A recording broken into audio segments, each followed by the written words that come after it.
nós devemos, cristão, crente, deve celebrar a festa de Natal. Maurício, você pode colocar para mim o tema, por favor? Podemos celebrar a festa de Natal. Eu quero começar fazendo uma pergunta que ela é retórica. Por quê? Porque está chegando agora, entramos no mês do Natal, e muita coisa se pergunta, existem muitas opiniões que são dadas, tem muita gente dizendo: eu li um livro, eu ouvi um profeta, eu ouvi um pastor, eu ouvi alguém me dizer: Mateus, pode voltar para a tela normal. Eu já vi muita gente explicando, eu já tive pastor que me proibiu de celebrar o Natal. Eu sei que teve gente que já ouviu falar disso. Só que eu quero mergulhar profundamente dentro das Escrituras Sagradas, porque uma verdade distorcida vira uma mentira. E a primeira coisa que você tem que entender é que existe um discernimento pagão que muitas vezes sai da boca de gente de Deus. Para você ter uma ideia, esse Atos 13, muita gente pergunta assim: pastor, como é que o senhor sabe onde é que estão escritas as coisas? Na cabeça. Porque eu tive um pastor que me obrigou a conhecer a Bíblia. E eu chegava assim para ele e falava assim: semana que vem, eu quero o Evangelho de Lucas. E você tem que dizer o que tem no Evangelho de Lucas, do capítulo 1 até o último capítulo, e em cada capítulo você tem que me dizer. E não tinha esse negócio de: estou cansado, não deu, tive uma semana atribulada. Eu que aparecesse na semana seguinte, sem os versículos, ou sem pelo menos aonde estavam colocados cada uma daqueles textos. Eu sabia, hoje pela manhã, por exemplo, eu preguei em Marcos 10, que é a história do jovem rico, que se apresenta para Jesus e ele quer ser salvo. E hoje eu vou falar sobre gente que não conhece a Bíblia, que está no púlpito, que está sendo usado como falso profeta. É isso que eu queria falar em Atos 13. Logo depois que Saulo e Barnabé são despedidos, com a imposição de mãos, eles vão para uma região chamada Seleucida, e depois descem para Pafos, para Frígia, e eles chegam numa cidade que tem um procônsul, e lá tem um falso profeta, o nome dele é Elimas o Mágico, e ali, ele é chamado de falso profeta. Então entenda, você pode ter a melhor da intenção, se você diz que Deus disse aquilo que Deus não disse, você está se posicionando como um falso profeta. É por isso que nós temos que equilibrar uma visão de poder de Deus, a unção do Espírito Santo, com a palavra de Deus. Porque senão a igreja cresce atrofiada de um lado e hipertrofiada do outro. Uma igreja que só conhece a Escritura, mas não conhece o poder de Deus, peca. E uma igreja que só conhece o poder, mas não conhece as Escrituras, também peca. Criança número 115. Diz assim então a palavra de Deus, em Mateus 7, de 3 a 5. Porque você repara no cisco que está no olho do seu irmão, e não se dá conta da viga que está em seu próprio olho? Como você pode dizer ao seu irmão: deixe-me tirar o cisco do seu olho, quando há uma viga no seu? Hipócrita, tire primeiro a viga do seu olho, e então você verá claramente para tirar o cisco do olho do seu irmão. Tem muita gente com medo do Natal, tem muita gente com medo do Papai Noel, tem muita gente com medo da árvore de Natal, tem muita gente com medo de guirlanda, e não é pouca gente não. Eu não vou pedir para você levantar a mão aqui, porque tem muita gente que vai ficar até envergonhado. Tem muita gente vivendo mentiras. Jesus está falando: cuidado, antes de você querer dizer para um que ele tem que se ajeitar, se ajeite você primeiro. Como é que você vai tirar o cisco do olho do outro se você é cego? E aqui, Jesus ele dá uma palavra que é muito dura, e ele chama os fariseus de hipócritas. Os fariseus eram notados porque tinham uma aparência de crente. eles alargavam os filactérios, aumentavam as franjas, eles sentavam nos primeiros lugares, amavam ser chamados de pastor, de rabino, de bispo, de arcebispo, de apóstolo. Mas havia no coração deles uma multidão de mentira.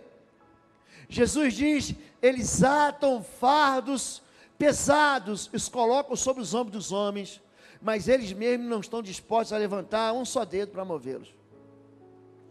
Eu, em 26 anos, trabalhando com guerra espiritual, batalha espiritual, libertação de cativeiros, gente, pensa a enormidade de encontros espirituais que eu tive, de colisões violentas com o mundo espiritual, tratando de gente possessa de espírito imundo, possessa de legiões, de falanges de demônios. Eu nunca vi ninguém manifestar um demônio por causa do Natal, da árvore de Natal, da bola de Natal, do brinquedo de Natal, por causa do Papai Noel. Eu falei, tem alguma coisa errada aqui. E aí eu fui mergulhar nas Escrituras Sagradas, e eu percebi que tem um monte de gente que de fato colocam fardos pesados sobre a igreja, e dizem o que Deus nunca disse. Mas por quê? Porque o meu povo perece por falta do conhecimento. O povo nem busca a Bíblia, nem se interessa, pega uma noção aqui, pega um princípio ali, escuta uma voz ali e diz, não, é verdade, porque aquele pastor disse que é verdade. Gente, tem tanta gente pregando bobagem por aí. É por isso que, quando eu fui ungido pastor na área de libertação. O pastor que eu convidei para pregar, pastor Valmir Antunes Tavares, ele falou, você vai precisar de duas coisas, Lobo. Você vai precisar mergulhar nas Escrituras, não adianta. O que liberta é a verdade. Mergulhe nas Escrituras e se prepara para uma vida de jejum, porque tem casta que só sai com jejum. E nessa minha jornada eu descobri que o nosso Deus é um Deus que gosta de festa. Você sabia que Deus gosta de festa? Você sabia que há um capítulo na Bíblia que só fala de festa e diz, faça festa, faça festa, faça festa, faça festa, faça festa, faça festa, faça festa, e mais uma vez ele diz, faça festa. Em Lucas capítulo 15, verso 17, verso 7, a Bíblia diz, eu lhes digo, da mesma forma, haverá mais alegria no céu por um pecador que se arrepende, do que por 99 justos que não precisam de arrepender-se. Você já se alegrou assim? Você mete a mão no bolso agora, e ali tem 100 reais, você ia se alegrar agora? Se ia se alegrar, meter a mão assim no bolso do casaco, e tirar 100 dólares, pronto, eu vou melhorar o negócio, 100 dólares, hein? Aqui Jesus está contando a história de valores perdidos, uma moeda perdida, mas era uma moeda de grande valor, a dracma, uma ovelha perdida e um filho perdido. Ele fala, a alegria, a festa do céu. Hoje nós celebramos a festa das águas, 30 irmãos desceram nas águas, nós recebemos à noite 81 novos membros na igreja. A festa no céu, por quê? Porque alguém se arrependeu. O nosso Deus, Ele gosta de festa, e Ele vai recheando a Bíblia de festa. Deus não fala assim, chore, a não ser um dia no ano, é o dia do perdão. O dia da expiação, o dia do perdão, o dia que você chora. Os outros dias é proibido você chorar. Jesus, pensa um homem que gostava de festa. Ele começa o ministério dele no casamento em Caná da Galileia, festa. Aí ele vai na festa da despedida de Levi, também conhecido na Bíblia como Mateus, escreveu o Evangelho de Mateus. Aí ele vai na casa de Simão o leproso, e lá tinha uma festa. Aí ele vai na casa de Marta e Maria, e lá também tinha festa. Aí Jesus vai na festa da Páscoa, e lá tinha festa. E Jesus vai na festa das cabanas, e lá tinha festa. Pensa um homem festeiro, esse homem é Jesus. Só que tem uma turma que não gosta de festa. São os Herodes do nosso tempo. Porque Herodes, quando ouve falar que nasceu o menino, o que foi? Nasceu Jesus? Manda matar. ele manda matar o Natal. E tem muita gente querendo mandar matar o Natal, sem conhecer, na verdade, nem o que é Natal, e nem o símbolo por trás do Natal. Primeira festa, e se você pegar Levítico capítulo 23, isso tem chamadas festas fixas. Sabe o que significa isso? Significa que não deixa de existir, são fixas. Estas são as festas fixas do Senhor, as reuniões sagradas que vocês proclamarão no devido tempo. A Páscoa do Senhor começa no entardecer do 14º dia do primeiro mês. Sabe como é que começa o ano judeu? Para começo de conversa, fogos de artifício, vamos fazer festa. A primeira festa que existe é a festa da Páscoa. O que é a festa da Páscoa? Você mata um cordeiro e você come um cordeiro junto com a sua família. A festa da Páscoa é um memorial, como é o memorial da ceia que nós vamos celebrar daqui a pouco. O que é o memorial? É uma lembrança. Você deve fazer isso todas as vezes que vos reunides em memória de mim. 1 Coríntios 11, a partir do verso 23. É para isso que serve a festa, porque os teus filhos vão perguntar, Êxodo capítulo 12, o que é isso? Porque eles vão perguntar, mãe, qual é o motivo? Pai, qual é a razão da gente estar reunido aqui? Não, porque hoje nós vamos comemorar algo que aconteceu lá atrás.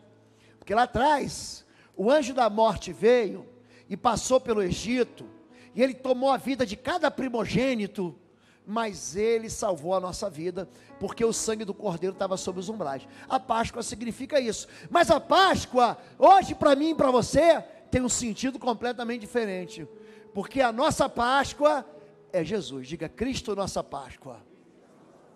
1 Coríntios 5, 7. Alimpai-vos, pois, do fermento velho, para que sejais uma nova massa, assim como estáis sem fermento, porque Cristo, nossa Páscoa, foi sacrificado por nós. O que significa a festa da Páscoa? Não tem nada a ver com coelho, e também não tem nada a ver com chocolate, apesar de que se você na Páscoa quiser me dar um ovo de chocolate, uma caixa de chocolate, uma nega maluca de chocolate, uma torta de chocolate com morango, se você quiser me dar bombom de chocolate, se você quiser trazer o dízimo do chocolate do teu chocolate, eu vou receber. Mas a Páscoa aponta para a salvação. Essas festas tinham um simbolismo real, que apontavam todas para uma oferta que você levava de sacrifício, e apontavam para Jesus. A segunda festa acontece junto com a festa da Páscoa. A festa da Páscoa no 14º dia do primeiro mês. No 15º dia daquele mês, começa, sabe o quê? Outra festa. Começa a festa de quem, gente? Festa de quem, gente? Leia. De quem? Nosso Deus gosta de festa? A festa dos pães sem fermento. Durante 7 dias vocês comerão pães sem fermentos. Aí não acaba, porque a festa dos pães sem fermento significa a festa da vitória sobre o pecado. Disse-lhe Jesus, estejam atentos e tenham cuidado com o fermento dos fariseus e dos saduceus. Jesus está comparando o fermento ao pecado. Essa festa diz, o pecado foi vencido pelo Cordeiro na cruz. A terceira festa, eu vou tentar não ficar muito preso aqui, porque eu quero avançar para o Natal. É a festa das primícias. Levítico 23, nós estamos no mesmo capítulo, a partir do verso 10. Diga o seguinte aos israelitas, quando vocês entrarem na terra que lhes dou, e fizerem colheita, tragam ao sacerdote um feixe do primeiro cereal que colherem. Diga, primícia. Vocês não poderão comer pão algum, nem cereal tostado, nem cereal novo, até o dia que trouxerem essa oferta ao Deus de vocês. Este é um decreto perpétuo para as suas gerações, onde quer que morarem. A primeira parte, eu deixo para Deus. A primícia, fica para Deus. Abel ele entrega das primícias do seu rebanho. Caim, ele vai entregar daquilo que sobra, aquilo que sobrou ao cabo de dias. A festa das primícias fala sobre o quê? Fala sobre a ressurreição. Por quê? Mas de fato Cristo ressuscitou dentre os mortos, sendo as primícias dentre aqueles que dormiram. Visto que a morte veio por meio de um só homem, também a ressurreição dos mortos veio por meio de um só homem. Por que que Cristo morreu e ressuscitou? Porque ele é primícia, ele vai na frente e ele é o primeiro a experimentar aquilo que eu e você vamos experimentar, que é a ressurreição. Então, a festa das primícias aponta para onde? Aponta para a ressurreição, que eu e você, que servimos a Deus, que seguimos a Deus, que somos filhos de Deus, vamos experimentar no último dia. A quarta festa, a festa do Pentecostes, é aqui a turma do Xeremanai, a turma que fala em mistérios, a turma que busca Deus, que quer um derramar, que vive mergulhada no azeite, que fala, pastor, eu estou hoje fogo puro, vai entender muito bem. Levítico 23:16. Contem 50 dias, diga 50. Então, Pentecostes, os 50, vocês vão contar 50 dias, até um dia depois do 7º sábado, ou seja, gente, sabe aquela festa da Páscoa? 50 dias depois, nós temos de novo outra festa. Então, apresentem uma oferta de cereal novo ao Senhor. Você vê que a pessoa vai para a festa, mas não chega de mãos vazias não. E aí, cadê o bolo? Ele chega pronto para adorar, e custa no bolso dele a alegria dele. O que é a festa do Pentecostes? Você conhece muito bem Atos capítulo 2, é a festa do poder do Espírito de Deus. É a partir daqui que Deus vai começar a manifestar seu poder através de homens que são a sua igreja. Chegando o dia de Pentecostes, estavam todos reunidos num só lugar. De repente veio do céu um som, como de um vento muito forte, e encheu toda a casa na qual estavam assentados. E viram o que parecia línguas de fogo, que se separaram e pousaram sobre cada um deles. Todos ficaram cheios do Espírito Santo e começaram a falar nossas línguas, conforme o Espírito os capacitava. Quem dá dom é o Espírito de Deus. 1 Coríntios capítulo 12 diz que o Espírito de Deus, ele vai distribuir como ele quer, mas não para a glória do homem, mas para que a igreja seja edificada. Pastor, para que serve o dom? Para edificar a igreja, ponto final. Pastor, eu posso usar o dom de qualquer maneira? Não pode. Aí a gente vai para o capítulo depois, capítulo 14, tem um intervalo que fala do dom supremo, que é o amor, e diz que todo dom tem que ser manifesto com ordem e com decência. Não é bagunça, não é zorra, não é, existe uma maneira pela qual você manifesta o dom do Espírito. É isso que 1 Coríntios fala, e é isso que a festa de Pentecostes diz. É uma festa onde o poder de Deus toma conta da sua vida. A quinta festa é a festa das trombetas. Diga também aos israelitas, verso 24, no dia 1º do 7º mês, vocês terão um dia de descanso, uma reunião sagrada, comemorada com toques de trombeta. Eu já peguei um pedaço dessa festa em Israel. Gente, lembra da vuvuzela na Copa do Mundo da África do Sul? É o dia inteiro, o povo tocando aquele chifre de chofar, aquele chifre, não sei se o pastor Samuel já esteve lá, gente, é a festa da trombeta. Pastor, o que isso tem a ver comigo? Tudo, sabe por quê? Porque a Bíblia diz em 1 Tessalonicenses, capítulo 4, verso 16, pois o mesmo Senhor descerá do céu com alarido, com voz de arcanjo e com a trombeta de Deus. Os que morreram em Cristo ressuscitarão primeiro. A trombeta é um anúncio. A trombeta é uma comunicação, era a maneira como se soava o alarme. Hoje, se alguém entrar aqui, vou entrar aqui na igreja Bom Retiro, está frito, porque tem segurança, porque tem a polícia militar ligada aqui do lado, porque tem a segurança paga, porque vai tocar uma corneta aqui de 200.000 decibéis, e vai avisar todo mundo que a igreja tem alguém aqui dentro, que não devia estar aqui dentro. a trombeta na Bíblia. Se você ler o livro do Apocalipse, você vai ver uma repetição do número 7. São as 7 estrelas, são os 7 castiçais, são os 7 Espíritos de Deus, são as 7 igrejas da Ásia, são as 7 taças da ira de Deus derramadas, são os 7 juízes selados, então as 7 trombetas. Querido, quando as trombetas começam a tocar, e aí o profeta, aliás, o evangelista João, diz que tocou uma trombeta, e trocou uma segunda trombeta. Sabe o que Deus está falando? É o último aviso. A trombeta diz que o rei voltará. Escute, Jesus voltará.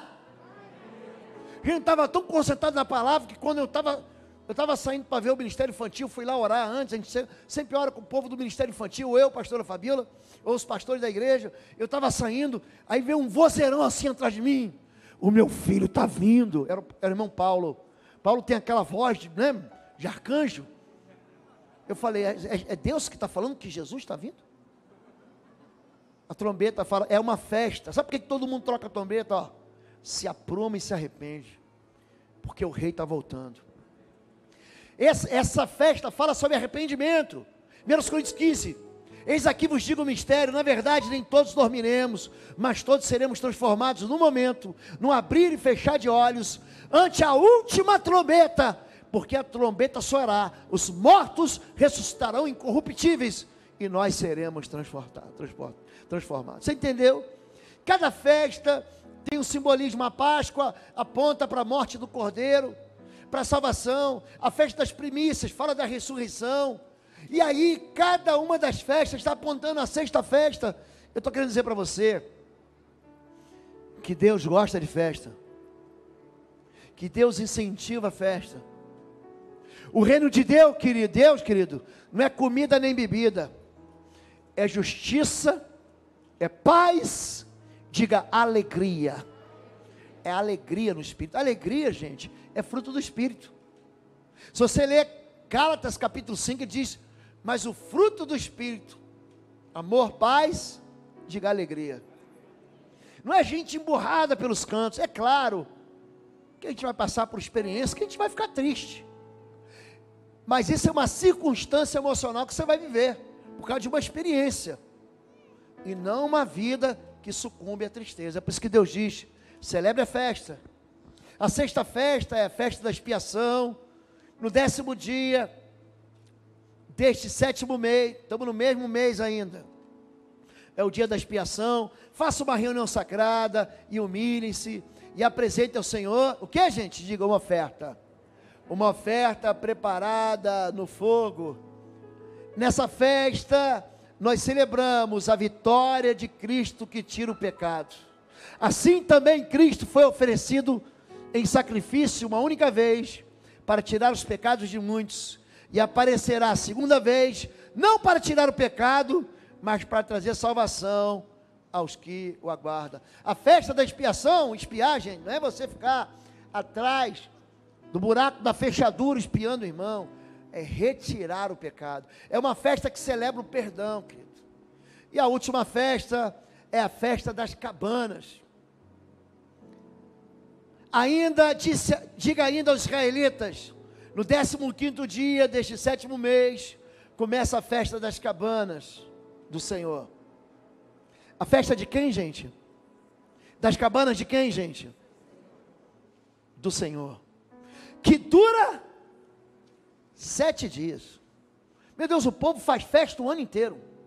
É por isso que quando eu escolho a data para ir para Israel, eu falo, eu quero ir num dia que não tem festa, porque todos os judeus do mundo inteiro vêm para Israel, porque são festas fixas celebradas no Senhor. E nessa festa das cabanas, o que eles lembram? O tempo que Deus fez ele morar em cabanas. Morem em tendas durante 7 dias. Todos os israelitas de nascimento morarão em tendas, para que os descendentes, para que seus filhos, os filhos de vocês, saibam que eu fiz os israelitas morarem em tendas, quando os tirei da terra do Egito. Eu sou o Senhor, Deus de vocês. Por que que Deus faz a gente morar em tendas? Porque se esse mundo aqui ficar saboroso demais, ficar especial demais, e ficar lindo demais, e ficar perfeito demais, ninguém quer ir para o céu. E a gente tem que se lembrar que o nosso lugar não é aqui. O nosso lugar onde é que é, gente? É no céu. E são essas inquietudes, são esses momentos amargos, que a gente fala assim, olha, o meu lugar não é aqui, meu lugar é no céu.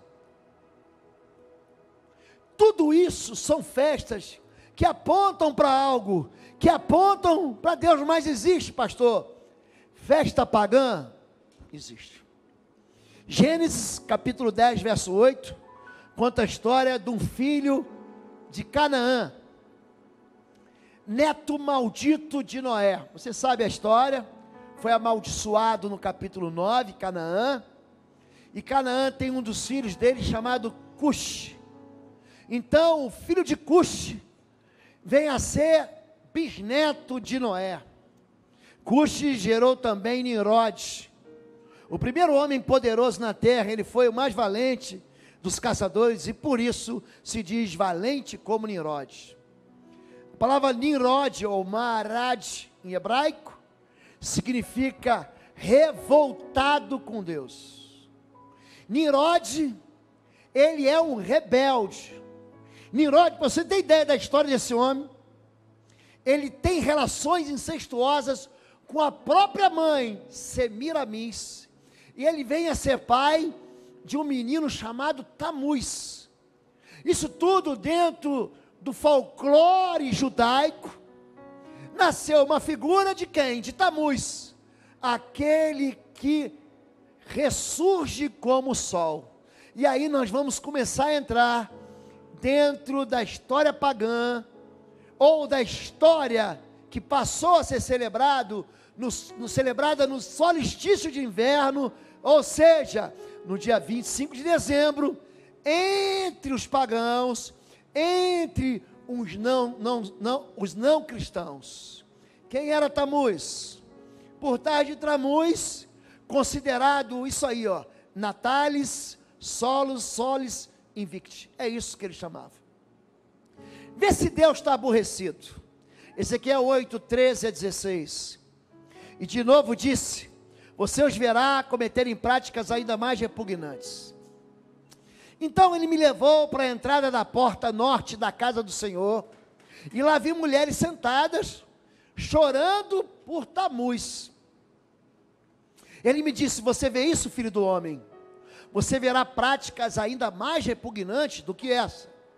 Ele então me levou para dentro do pátio interno da casa do Senhor, e ali à entrada do templo, entre o pórtico e o altar, havia uns 25 homens, com as costas voltadas para o templo do Senhor, e os rostos voltados para o oriente, estavam se prostrando na direção do sol.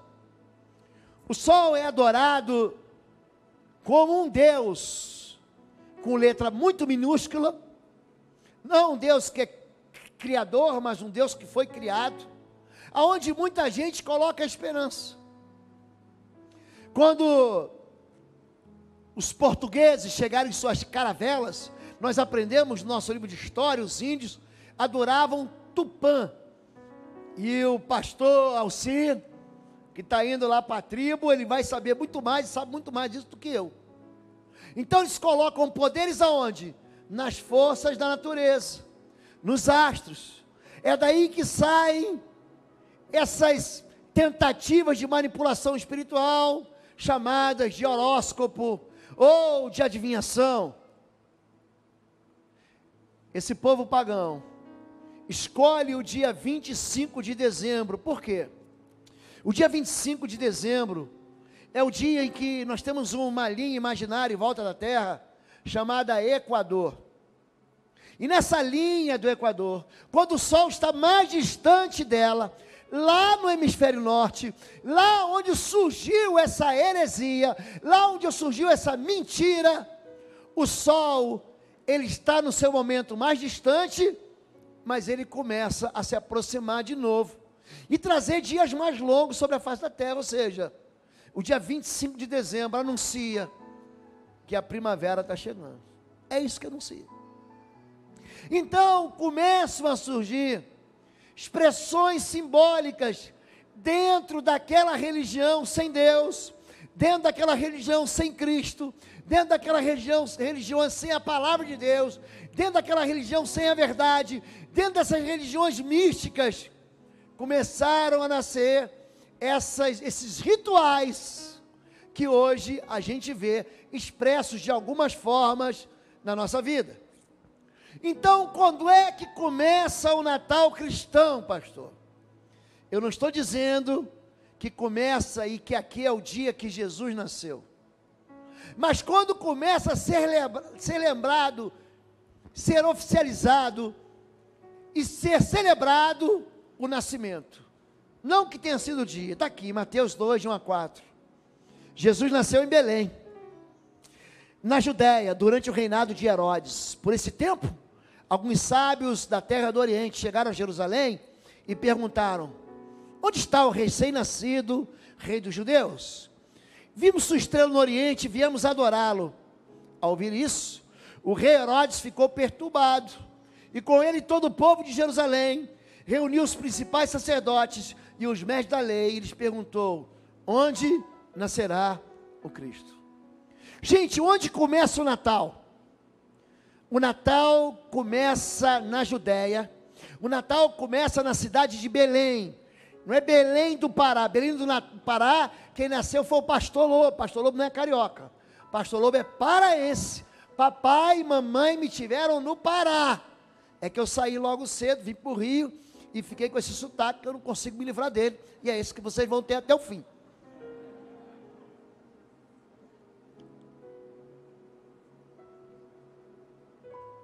Jesus, ele nasce porque Deus faz uma promessa a um homem segundo o coração de Deus, Davi.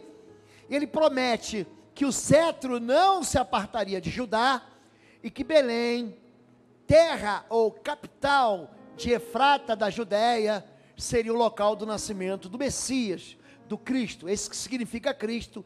Cristo significa Messias, aquele que haveria de vir. Então aí começa o Natal começa na Judéia, e ali tem um homem chamado Herodes, que odeia o Natal, e que quer matar o menino. Ao entrar em casa, vira um menino.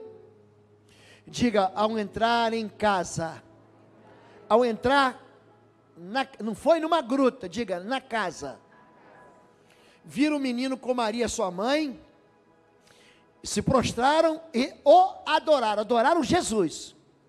Então abriram seus tesouros e o presentearam com ouro, incenso e mirra.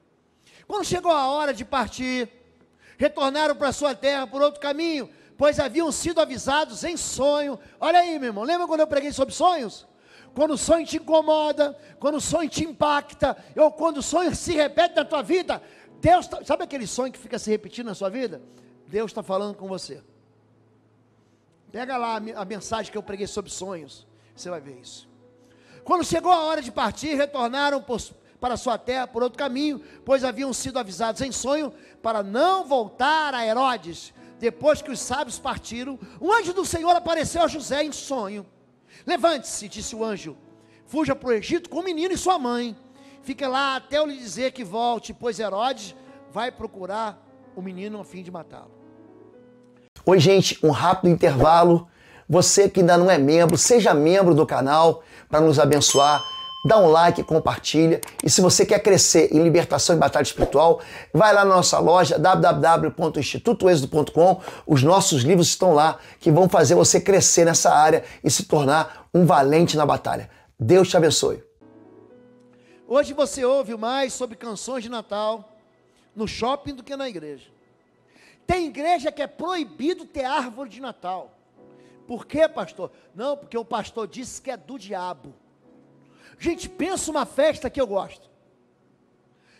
De todas as festas, tirando a festa do meu aniversário, que vocês têm me feito, olha, cuidado que vocês fazem com o pastor na festa do aniversário. Eu tomo remédio para pressão, gente. Cuidado, porque esses últimos 2 anos, vocês abalaram. No ano passado, vocês gravaram 1 hora para mim. Gente, eu tive uma crise de choro.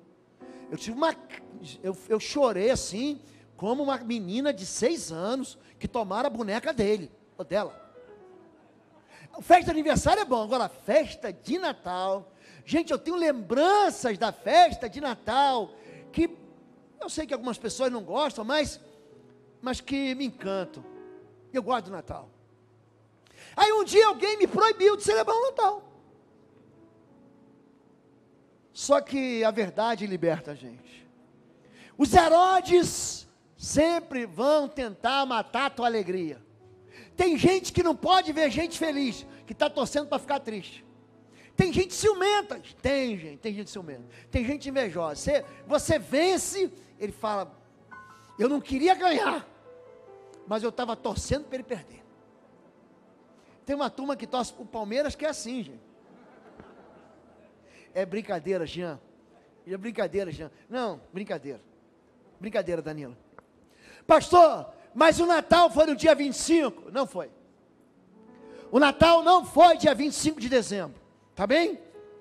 Lucas 2, de 6 a 9, enquanto estavam lá, chegou o tempo de nascer o bebê, e ela deu à luz a seu primogênito, envolveu-o em panos e colocou numa manjedoura, porque não havia lugar para eles na hospedaria. Havia pastores que estavam nos campos próximos, e durante a noite, tomavam conta de seus rebanhos, e aconteceu que um anjo do Senhor apareceu-lhes, e a glória do Senhor resplandeceu ao redor deles, e ficaram aterrorizados. Jesus, ele nasceu numa gruta, ele nasceu num buraco, nasceu numa estrebaria? Sim. Mas o presépio conta a verdade? Não. Porque quando os reis do Oriente, chamados em algumas versões de reis magos, eles chegam, eles encontram quem? O menino dentro de uma casa. Então ali já tinha passado algum tempo, e é por isso que Herodes fala o seguinte, manda matar quem tem de 2 anos para baixo, para não ter erro. A gente não sabe quando foi, então de 2 anos para baixo, mata o menino. E é por isso que o anjo conta e fala para José, foge, porque Herodes quer matar. Então foi dia 25? Não. Por que não foi dia 25? Israel é um país que, apesar de ter na sua estrutura geográfica um deserto ao sul, é um país extremamente frio. Se você ler, por exemplo, 2 Samuel capítulo 22, você vai ver que tem um homem chamado Jabezão, que ele luta com o leão e vence o leão numa cova durante a neve. Quanto mais você sobe ao norte, você tem inclusive pista de esqui, você tem lá brincadeiras de neve. Você vê que alguns atletas judeus, eles vão competir nas Olimpíadas de Inverno. No Brasil, neve, quando dá um pouco, em Curitiba, uma vez a cada 10, 12 anos, e aquele floquinho de neve, que não dá nem para você ver. Aí você tem que correr para Gramado, porque lá na Serra Catarinense, ou na Serra do Rio Grande, lá ainda encontra neve. Aqui é muito difícil. Eu estou orando ainda, para o Senhor me mostrar neve aqui em Curitiba, porque as 2 vezes que tiveram, assim, quando eu fui ver o zap, o aviso, alguém me ligou, que eu fui lá, já tinha acabado, e a própria neve já tinha derretido, e eu só conheço de ouvir falar. Mas Israel não, Israel é um frio miserável. Então os pastores estavam no campo, pastoreando seu rebanho. Não dá para pastorear rebanho na neve, gente, porque o teu rebanho morre de frio. Pior do que isso, você morre de frio. Então Jesus não nasceu no dia 25 de dezembro, um dia de um inverno intenso, para que você saiba. Agora, o que a Bíblia diz? A Bíblia diz que você pode adorar dia 25. Por quê? Porque todos os dias são do Senhor. Romanos 14, 5. Há quem considere um dia mais sagrado que o outro, há quem considere iguais todos os dias. Cada um deve estar plenamente convicto em sua própria mente. Pastor, eu posso celebrar o dia 25? Pode. Pode celebrar o dia 24, o dia 23, o dia 22. Hoje, dia 5 de dezembro, você pode celebrar. Porque todos os dias foram feitos pelo Senhor. E todos os dias há uma expressão de amor e misericórdia que Deus canta para a gente. Por quê? Quando o sol nasce, a gente lê que as misericórdias do Senhor se renovam pela manhã. E são a causa, a razão de não sermos destruídos. todo dia é dia para adorar a Deus. Só que tem gente que diz, não, todo dia pode adorar, mas no dia 25 não pode, que é do diabo.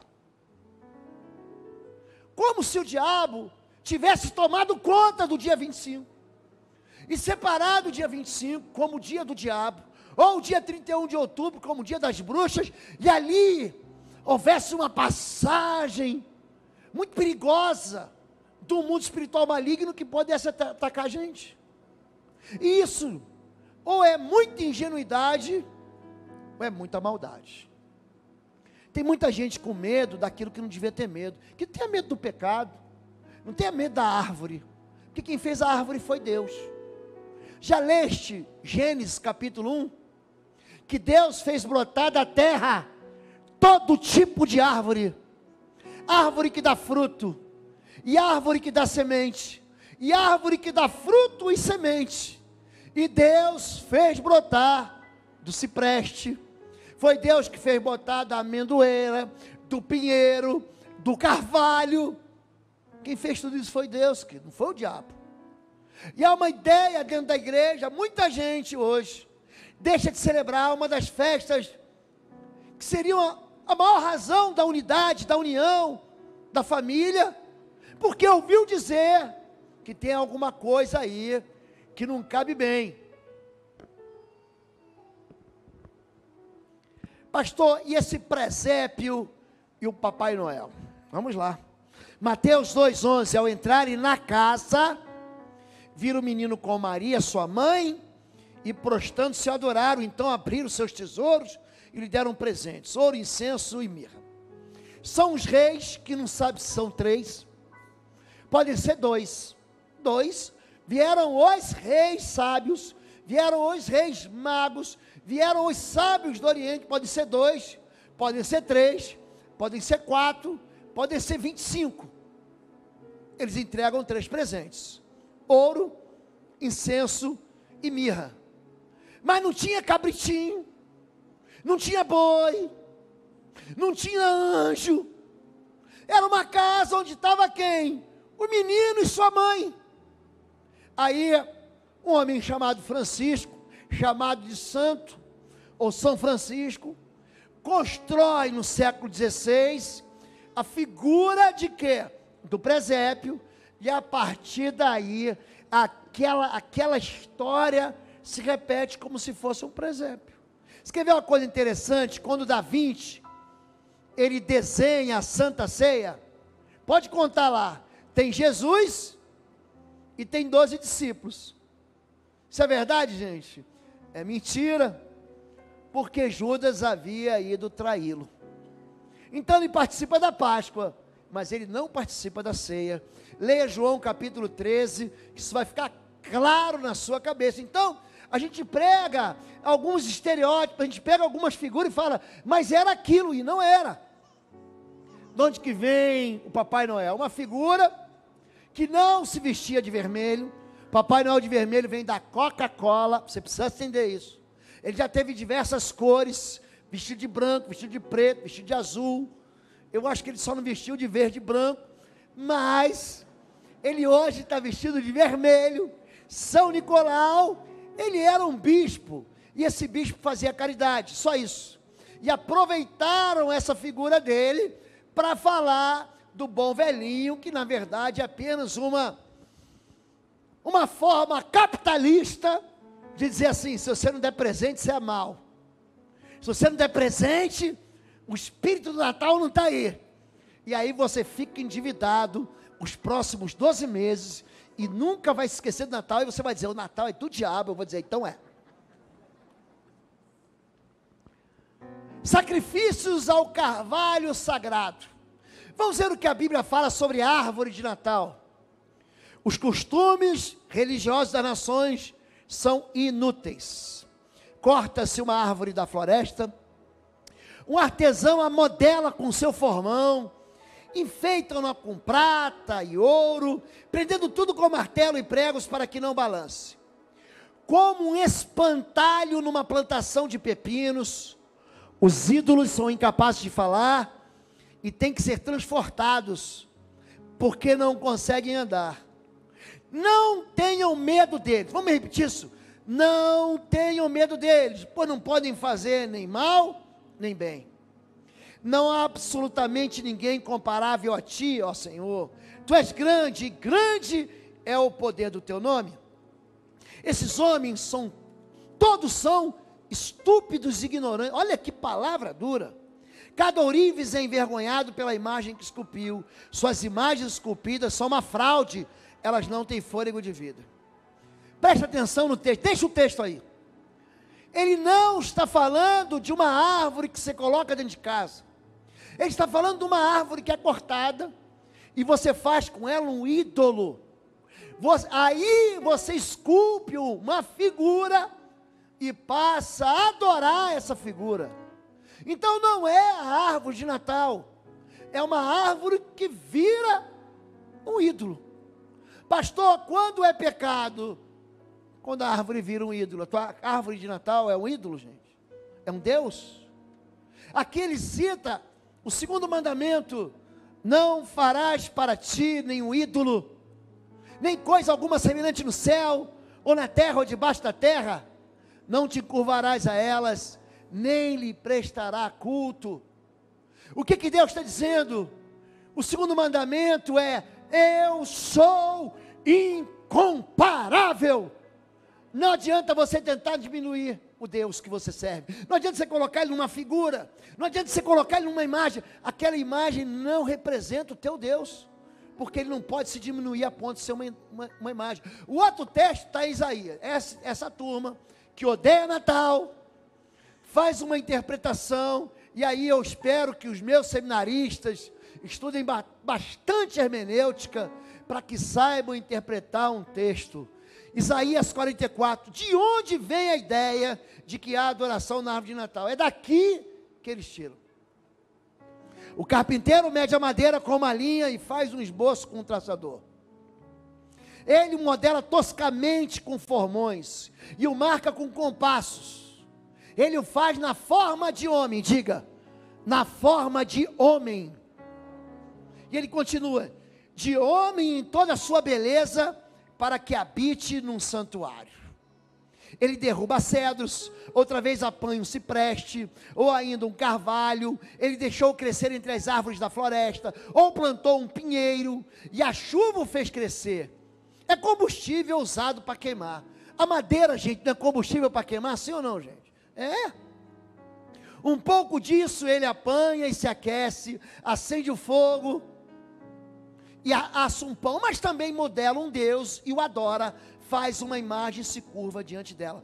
Ele faz um Deus seu ídolo, inclina-se diante dele e o adora. Ora, a ele diz: salva-me, tu és meu Deus. Vê que Deus com letra minúscula. Eles nada sabem, nada entendem, seus olhos estão tapados, não conseguem ver, suas mentes estão fechadas, não conseguem entender. Então vamos deixar claro aqui para a igreja: quando é que uma árvore dentro da tua casa, ou uma plantinha, ou uma suculenta, eu chamava suculenta de guloseima, alguma coisa assim, eu não sabia o nome. Quando você adora, quando você esculpe aquela madeira, ela vira para você um ídolo, e você começa a achar que aquilo dá sorte, que aquilo abre caminho, que aquilo protege a tua vida, que aquilo tem um dom que vai te favorecer. Pronto, isso é ídolo. Agora, ter uma árvore de Natal na sua casa não é pecado. A Bíblia não diz isso. Jeremias 10 não diz isso. Jeremias 8 não diz isso. Isaías capítulo 44 não diz isso. E a igreja fica com medo de Natal. Aí o Natal, que era ser para Jesus, passa a ser o Natal para o Papai Noel mesmo. Porque você tira Jesus do Natal, vai ficar quem? O Papai Noel. E aquele dia, que era um dia que você poderia falar de Deus para a sua família, que você poderia sentar em volta da mesa, que você poderia até trocar presente, mas especialmente trocar perdão, você não usa. Por quê? Porque disseram que é do diabo. Gente, quem fez a árvore? É gente que diz que ir para a praia é pecado. Não é não, querido. Para os puros, todas as coisas são puras, mas para os impuros tudo é contaminado. Natal é um anúncio de paz.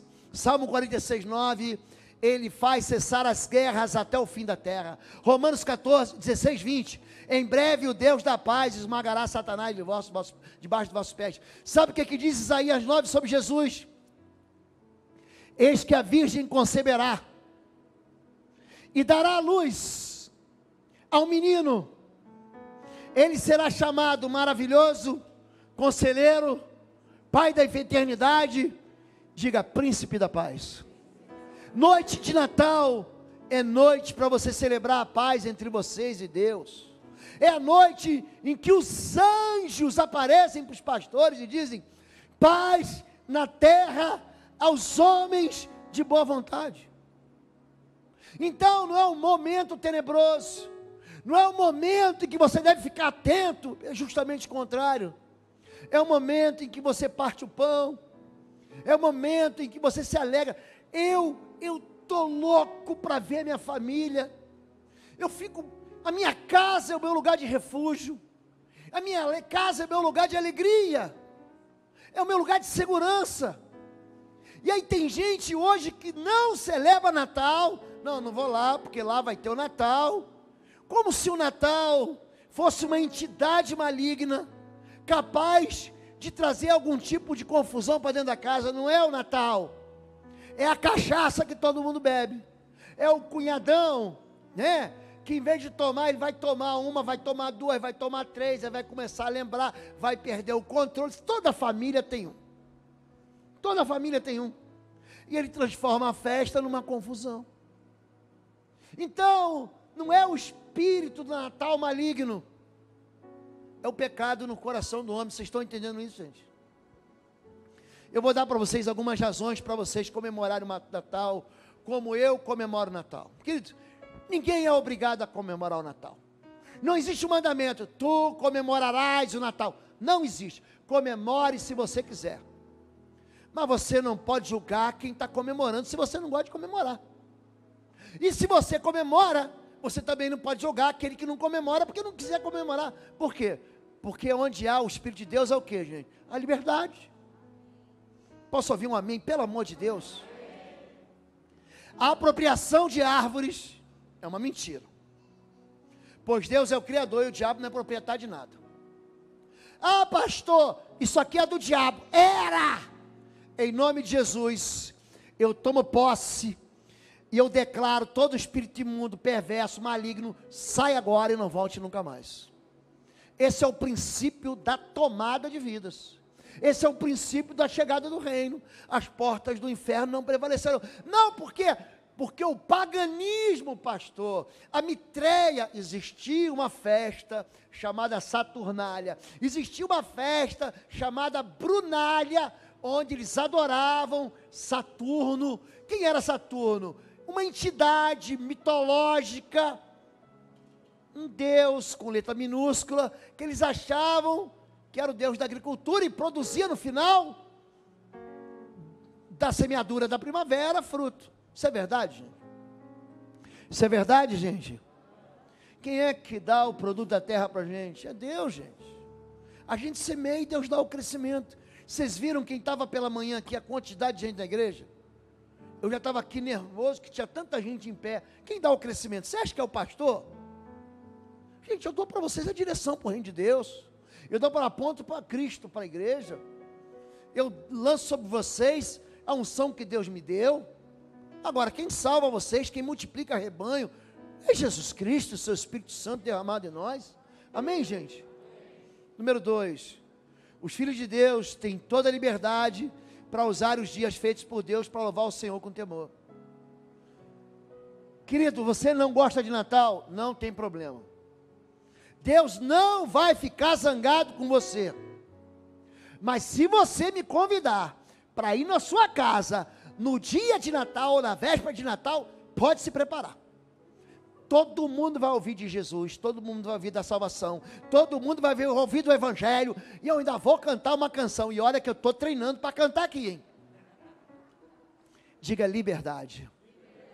Número 3, se os ímpios usam o Natal de forma diferente do seu real significado, só fazem porque a consciência deles está corrompida. Eu quero ler um texto com vocês de Tito, Tito 1,15, diz assim: para os puros todas as coisas são puras, mas para os impuros e descrentes nada é puro. De fato, tanto a mente como a consciência deles estão corrompidos. Queridos, é pecado ir no estádio de futebol? Depende.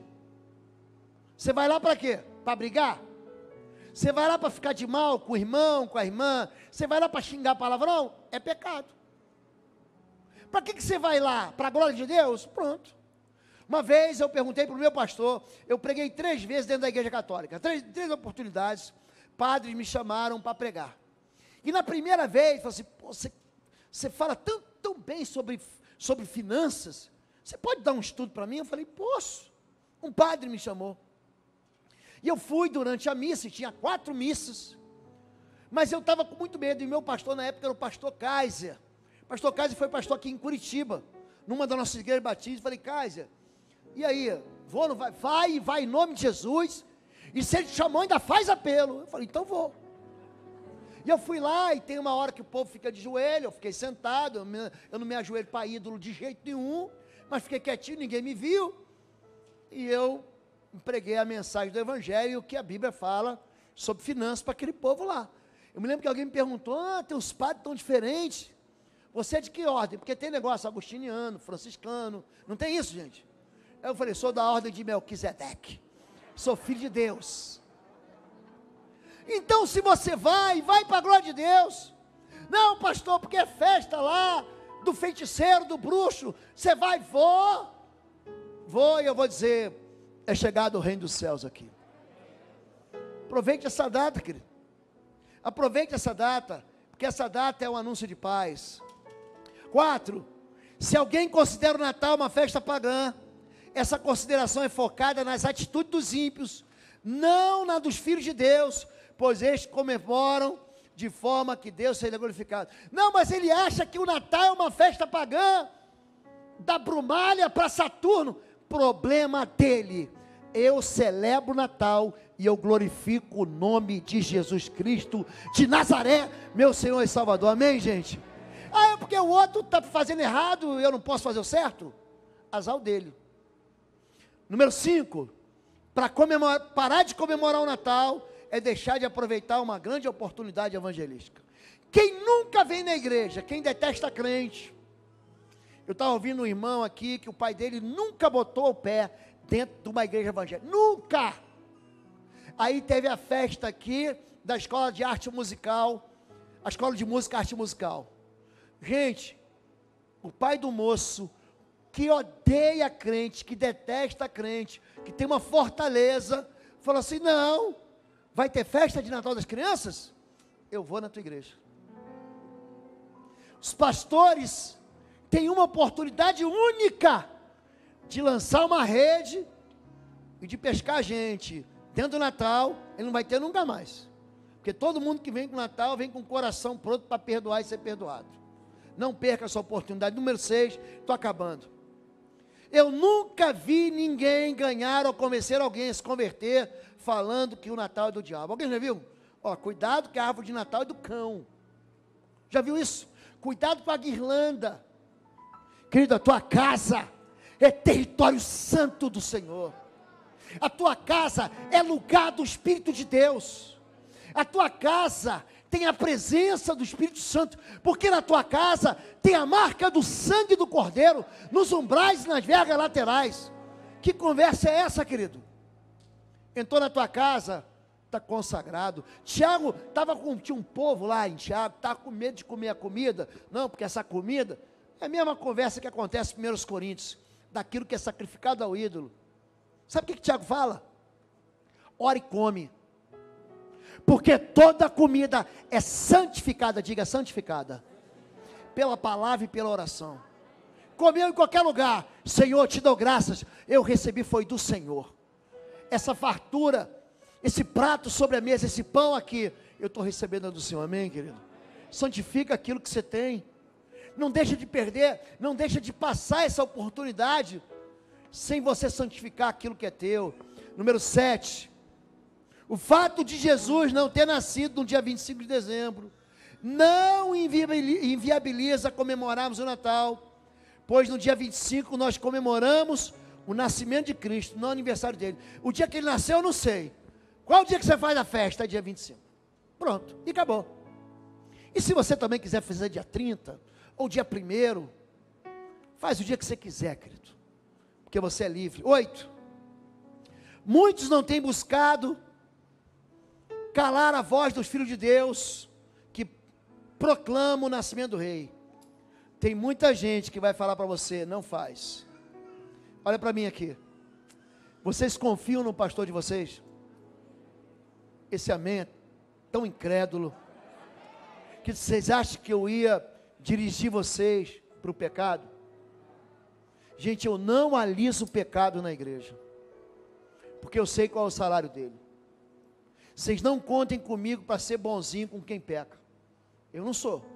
Eu sou bonzinho com a pessoa, mas eu vou ter um papo reto com ela. Ou você sai disso, ou você vai se destruir, vai destruir quem está perto de você. Eu não tenho parte com o pecado. Vocês acham de verdade que eu iria aqui anunciar algo fora da Escritura Sagrada para ferir o rebanho que Deus me fez responsável? Enfim, não, querido. Se vocês têm dúvida do que eu preguei aqui, busca a Bíblia. Mas tem muita gente distorcendo a Bíblia. E aí que entra a falsa profecia. É uma verdade que é torcida para entrar no coração do impuro. Porque para o impuro, tudo é impuro. Porque comer é impuro, porque tocar é impuro, porque isso aqui é impuro, querido.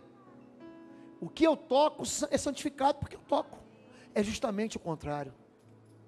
Quando eu falei sobre a doutrina da imposição de mãos, vocês vão ler isso na Bíblia inteira, que a imposição de mãos santifica. É por isso que eu tenho incentivado os pais a orarem com a imposição de mãos sobre a vida dos filhos.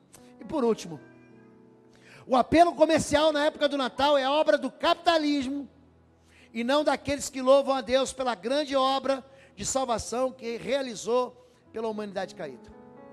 Se alguém dizer assim, mas o Papai Noel, gente, vocês estão vendo algum Papai Noel aqui? O sujeito mais parecido com o Papai Noel da nossa igreja é o irmão Maurício, o irmão Tiago Camilo, que tem uma barba desse tamanho, mas não é branca. Os dois assim, meio barrigudinho, né? Com uma barbicha grande. E se um dia a gente precisar, eles vão pintar, mas Papai Noel não tem espaço aqui. O espaço aqui é do Senhor Jesus, amém? Fique em pé em nome de Jesus. Celebre o Natal, querido. Aproveita que o Natal está chegando. Convida a sua família. Prepara uma palavra para ser lida na noite de Natal. Prepara uma palavra, queridos, de perdão. Olhe para mim. Sabe o que vai juntar a tua família? De verdade, perdão. A gente se machuca a vida inteira, mas o perdão nos traz de volta. Peça perdão para o seu filho, para você ver se ele não volta. Peça perdão para o seu pai. Quando a Bíblia diz, ele converterá o coração dos filhos aos pais e dos pais aos filhos. Tem muita gente que fala para mim assim, não pastor, meu pai fez isso, meu pai fez aquilo. Converte teu coração ao teu pai. Se você fizer isso, seu coração vai se encher de paz. Porque a noite de Natal é uma noite de paz, amém? Deixa eu abençoar vocês. Pai querido, esse ano foi um ano difícil para todos nós, mas nós vemos esperança de novo, Pai.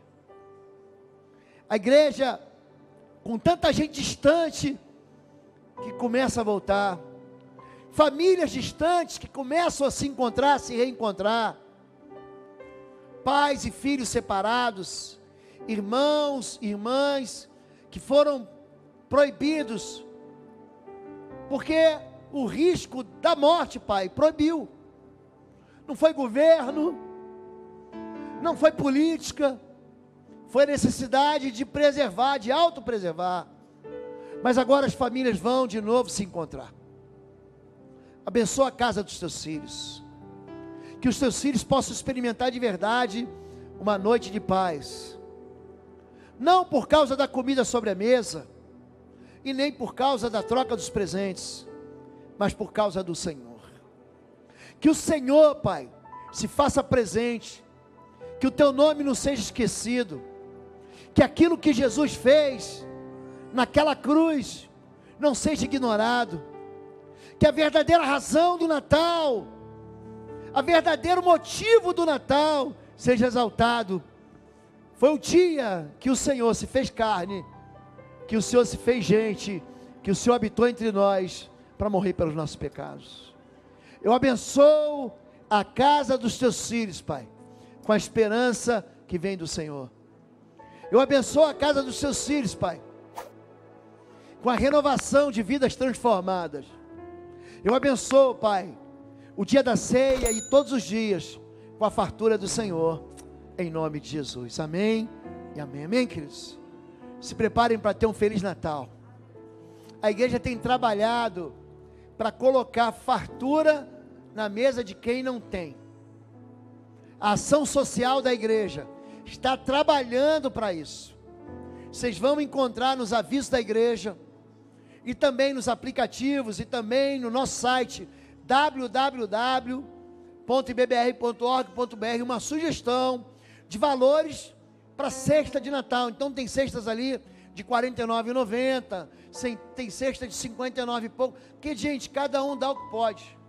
O que a gente não pode é deixar de repartir. Tem gente que pode dar meia cesta, então entrega meia cesta. Tem gente que pode dar uma cesta, dê uma cesta. Tem gente que pode dar uma cesta melhor, dê uma cesta melhor. Agora, tem gente que pode dar 10, 20, 100, querido. Aí é o teu coração que oferta para Deus, amém? Mas não deixe de celebrar, amém?